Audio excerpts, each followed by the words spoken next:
Hello and welcome to the 21st lesson of the Dothraki tutorial. Today we'll be focusing on relative clauses with inanimate nouns. Here are the vocabulary words for today, starting with the nouns. Hake, name. Krazaaj, mountain. Pronouns. Fin.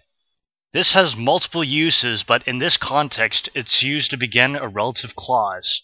Therefore, it would closely correspond to any word that begins a relative clause in English, such as that, who, which.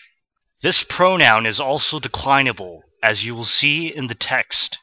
Verbs. Tihat, to see.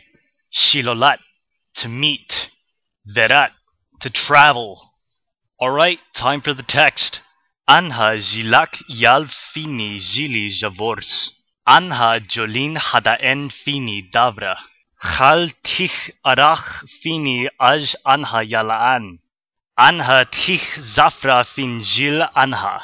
Anha shilo yal fini neso anha hake. Anha jilak krazaaj finaan averaki kisha. Mai anni jolin hadaen finoon garvok anha.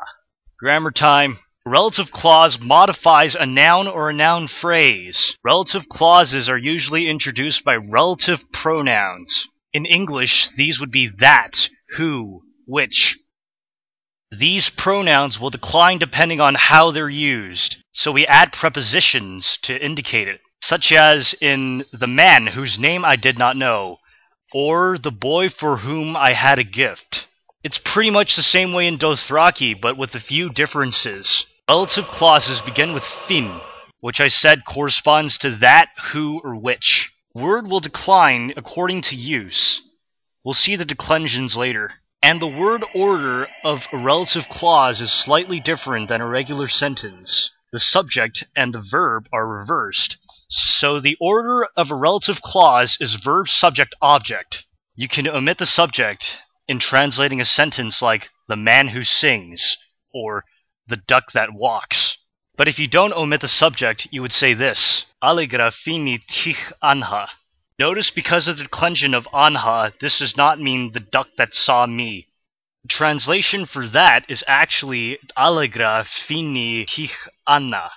Seems a little tricky, huh? But you'll get the hang of it, don't worry. So to say something like the arach I gave to the child, you would say this, Arach fini aj anha yalaan. Now for the declensions of fin. Remember that we're focusing on the inanimate declensions. The nominative inanimate of fin is actually different from the dictionary form, which is the nominative animate singular form. You add an I to the end. Note that this is the same for the genitive inanimate form as well. So fini could mean who, which, whose, or of which. The accusative inanimate form is actually the dictionary form itself, fin. So this could mean whom, or even which, as in the dragon which I attacked. You decline fin in the allative and the ablative, just like you would any other inanimate noun.